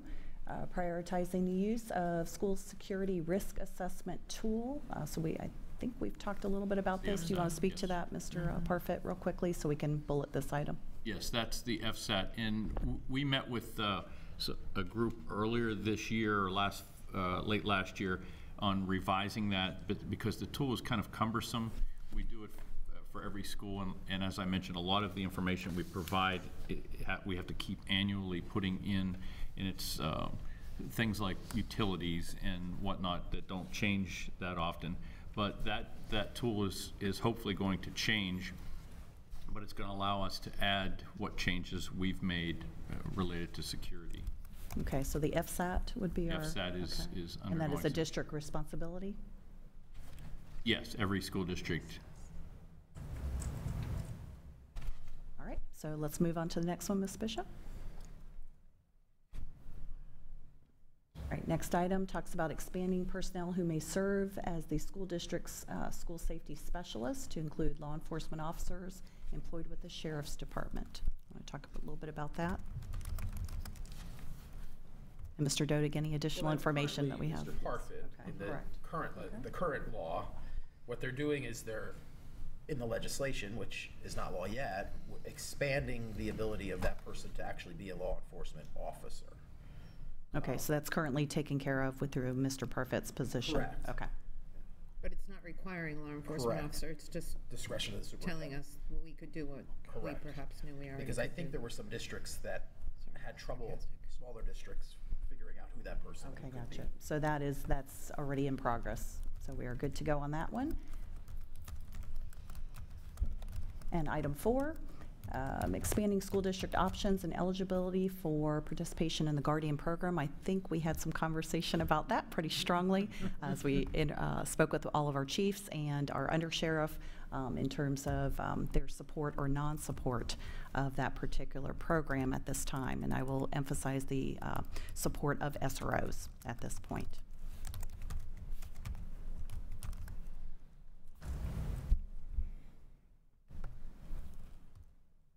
Okay. The next one, I think we may have talked about this one as well. Fortify Florida. I believe that's already in play, correct? We're already utilizing that app as a school district. So in progress. All right, next, take a look at this one. Expediting services for students with mental or behavioral disorders. Do we want to talk a little bit more about that, what we're currently doing? Sure. Okay.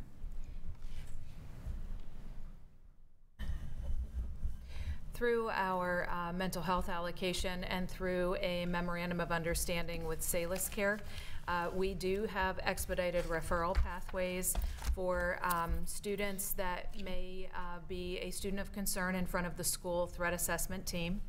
If there is a recommendation that the parents may want to consider having an assessment of the student done, we have an ability, they can take their child to a provider of their choice if they so choose to engage in this process. However, frequently parents that participate with the threat assessment team have concerns as well for their student, and they are seeking a pathway. And in that case, we do have an agreement with Salus Care where we can make the referral to them, and the intake and assessment is conducted within 2 business days. And that way the parent, the student, and the school have more information about how well the child is doing, and if they're in need of services, those are expedited for that student.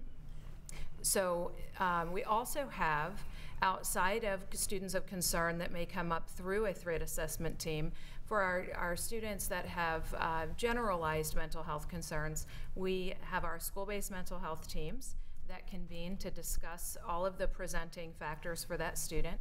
And then also, how can we serve those students through the school, mental health professionals, because we have our master's level school counselors, our social workers, and our school psychologists that have these skills.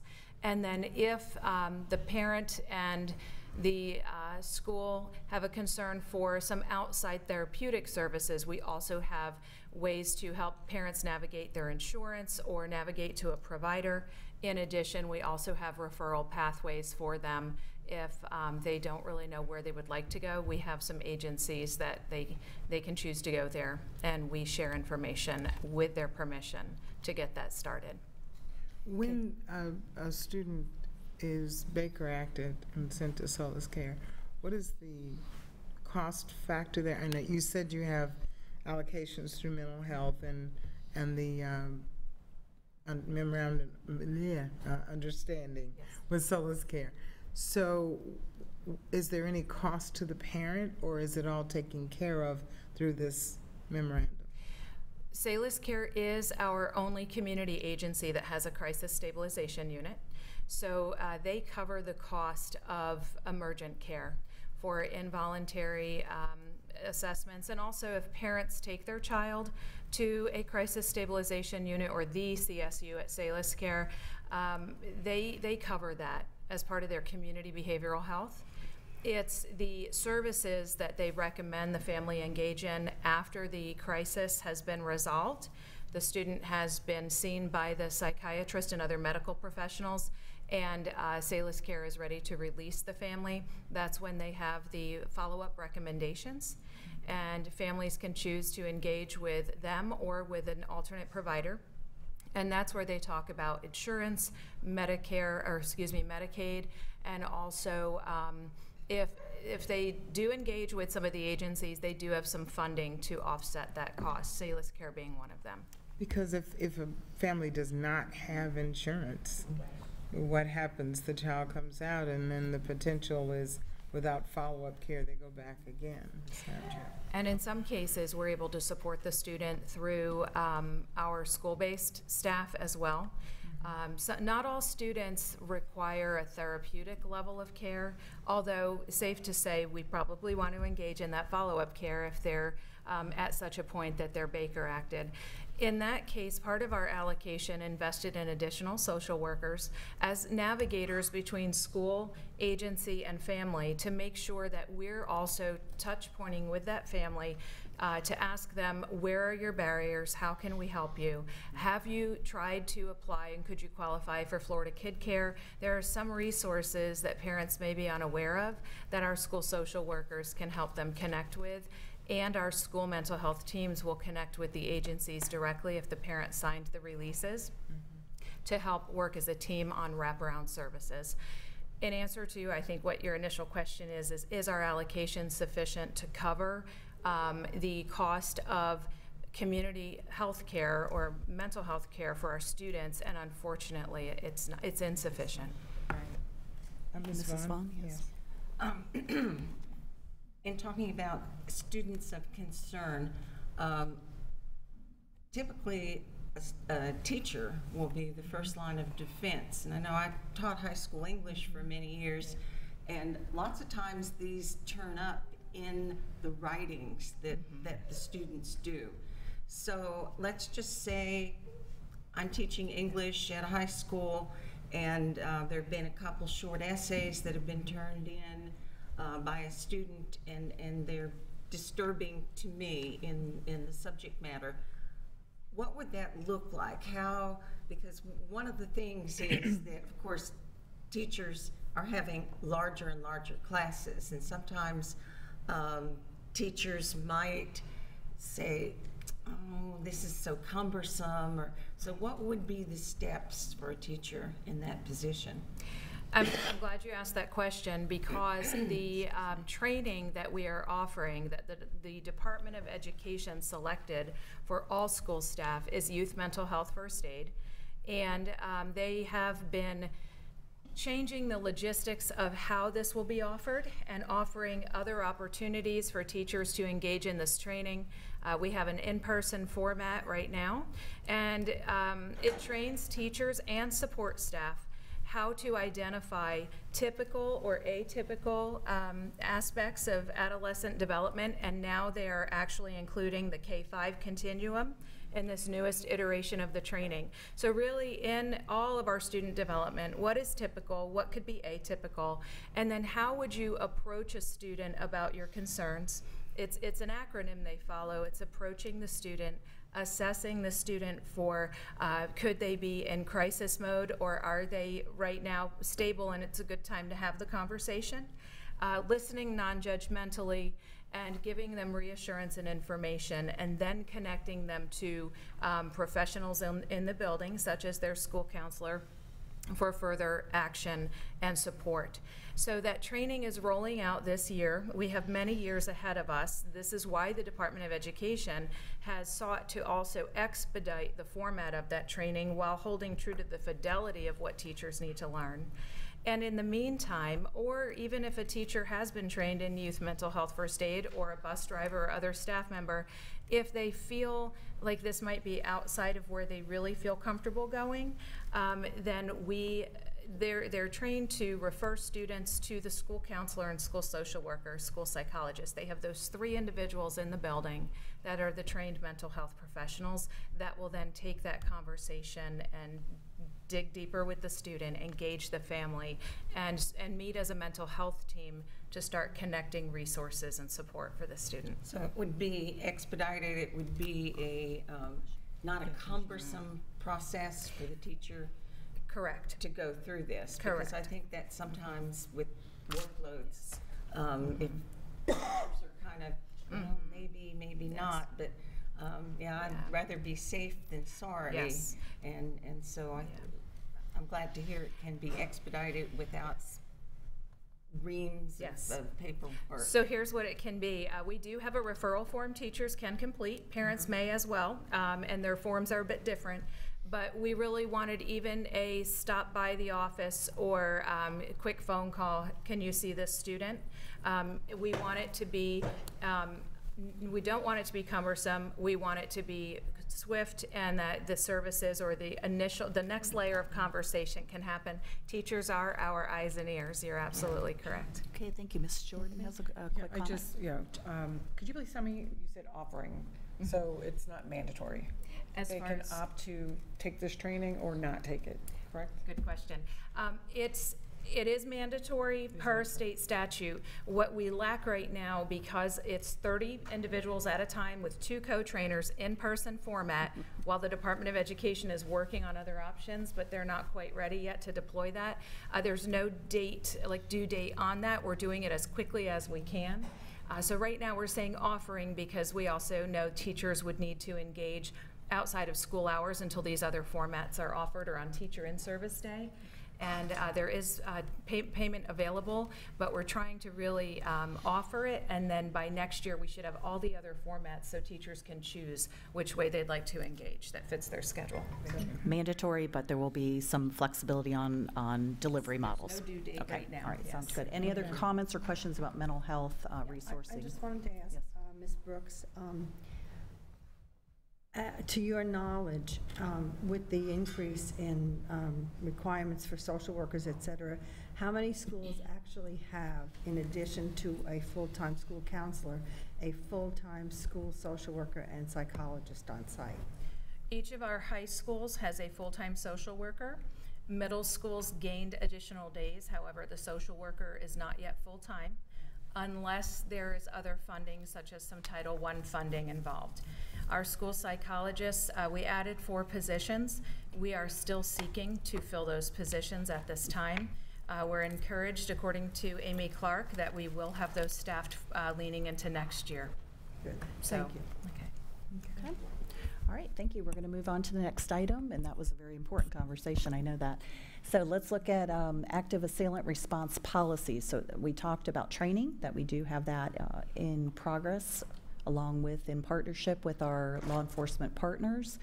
This does speak to policies, so just wanted to take a moment and talk about that for just a second. Do we have any policies in place? Senate Bill 7030 would require, the House bill doesn't require this language, so I don't know how this will all wash out, but the current Senate Bill 7030 requires a well-developed, written, distributed, and trained upon active assailant response policy. So if the law passes with this language, then of course there's a deadline in this bill of August 1st, 2019. So the district would have to start working on that pretty quickly. So as it exists today, we do not have a policy in place, although we do have the process or the professional development that is occurring. Mr. Perfett? We have, our emergency response plan does have an active assailant response policy, and also the training, even the online training that we do addresses it. I think the legislative concern is that, and the Stoneman Douglas Commission, was that anybody could call what they call code red. Okay. That they didn't have to go through, jump through hoops. Okay. All right. All right, thank you. So we will move on to the next item. Let's take a look at this. So standardizing behavioral threat assessment instrument. That's new. Okay. That's something that is in this legislation To be honest, I don't know what they're talking about because there is no threat assessment instrument. The mental health folks can tell you they have structured professional judgment tools that they could use. Our threat assessment teams have been trained, our trainers have been trained. We use a standard procedures manual that follows a triage form and things like that. That's the only thing I can think of what they're talking about. Okay, so we have a process we follow, and we'll wait technical assistance on this particular item should it pass. Okay.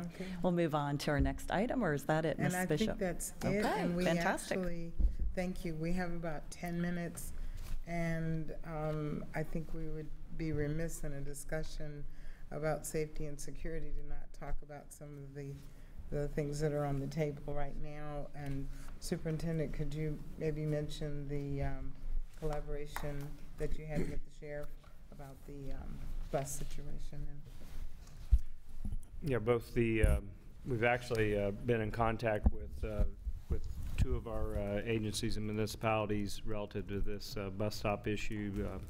John Zerlag of the city manager for the city of Cape Coral reached out to talk to us about bus stop safety, and I know Mr. Parfit, I believe, is going over to a city council meeting this evening where that may be discussed, and he is also going to be a part of a team that will work with that particular city on that issue relative to the city of Cape Coral. In a similar fashion, I anticipate us reaching out to the city of Fort Myers and the Lehigh Municipal District and the county to also look at this issue. We have Sheriff Marcino invited us down to be a part of his initiative regarding the LED lights, that we're more than happy to participate in that.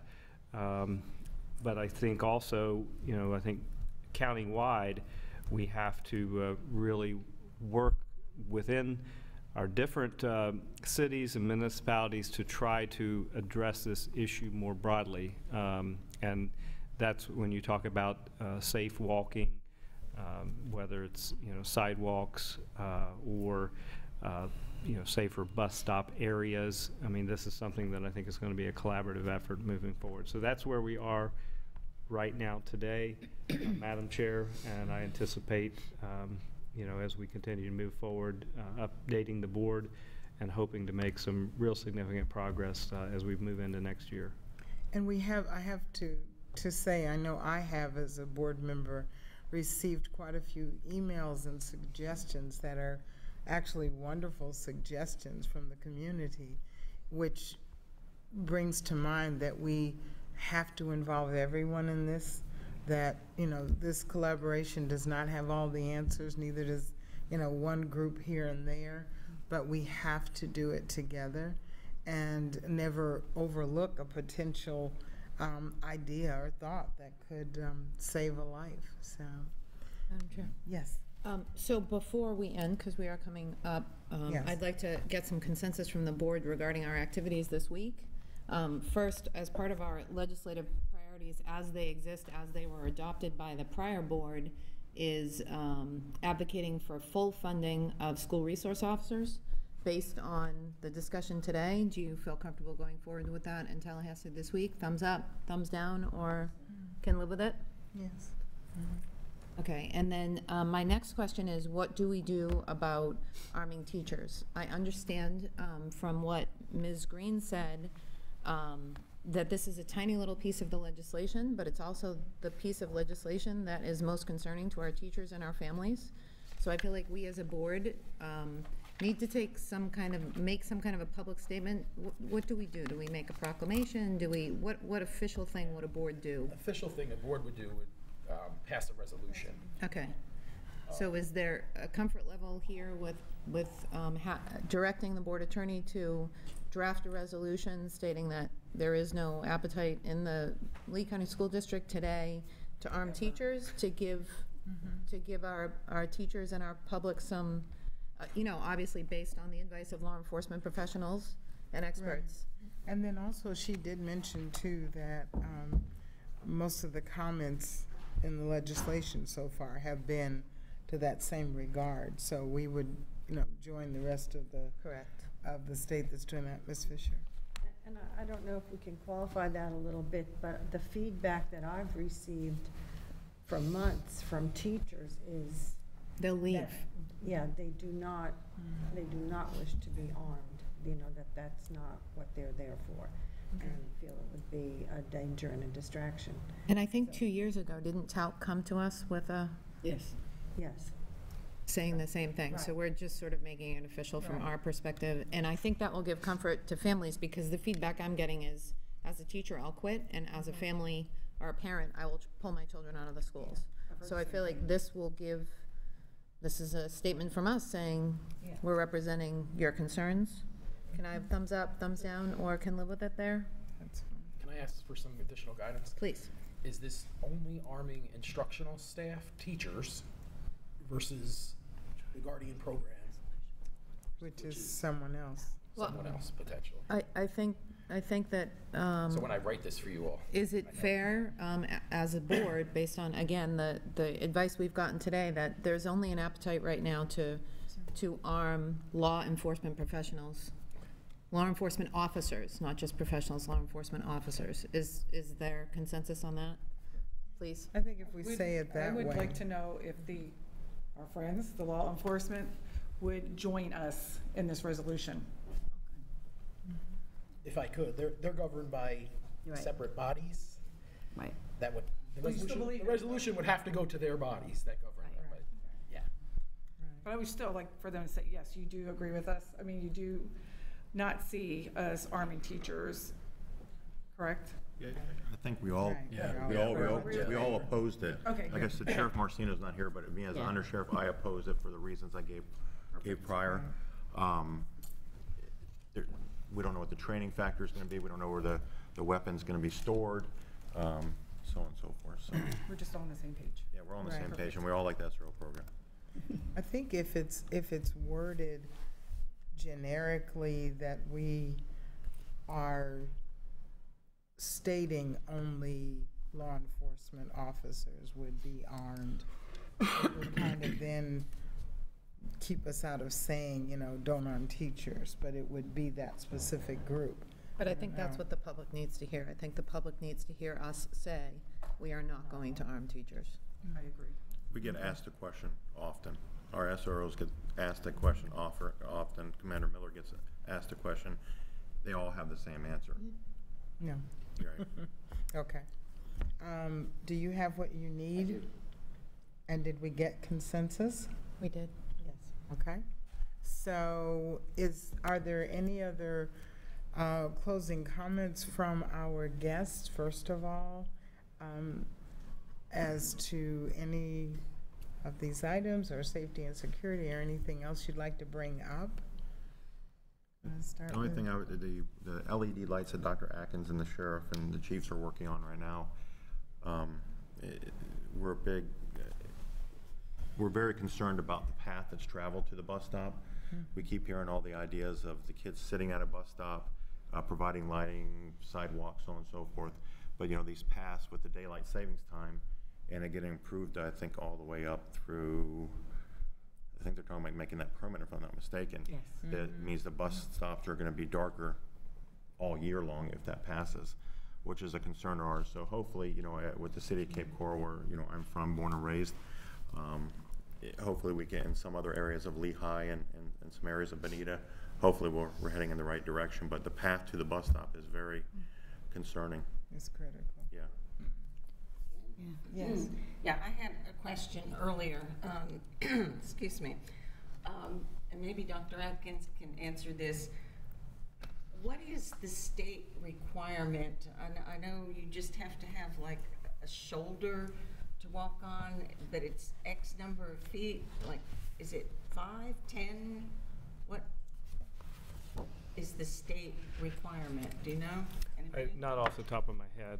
Okay. I know that in terms of what we recommend for a bus stop, that they stay 6 feet away from the road, is my understanding. I do know that all of our bus stops are in compliance with the state requirement, and the majority of them exceed that, but it's still. Right. My point is, quite a few months ago, when Mr. Cody was here, and I have these notes somewhere else, like at home, he mentioned that we exceed. Mhm. But I was shocked when he told me that the state requirement for walkers, now I'm talking about walking to the bus stop, is X number of feet, and I can't remember what that is. So I was talking to my daughter, and she drives my 2 grandchildren to school, and they live in North Fort Myers. And she was mentioning, and I haven't been there, she was mentioning somewhere on Hancock Bridge Road near North Fort Myers High School, where my granddaughter goes to school. And there are situations like this all over Lee County, construction, road construction. And she was saying, when I said, well, you have to have X, she goes, Mom, there is no shoulder. There is no shoulder here. It is construction. It is all construction. So my question is, what do we do looking at road construction in paths where students walk to school, and basically there's no sidewalk, and what shoulder there was is taken up with the cones and all of those other things? Are we being vigilant about these things? Because she was just very upset. The other comment she made, and I don't live in an area where kids are catching buses because I live in a gated community, but she says every day driving through different areas, she sees kids sitting on the curb with their feet out in where she used to live. Was an extension of Del Prado, and she would be driving her kids to school, and she would see kids sitting outside of Bella Vita in Cape Coral, butts on the sidewalk, feet over the curb. And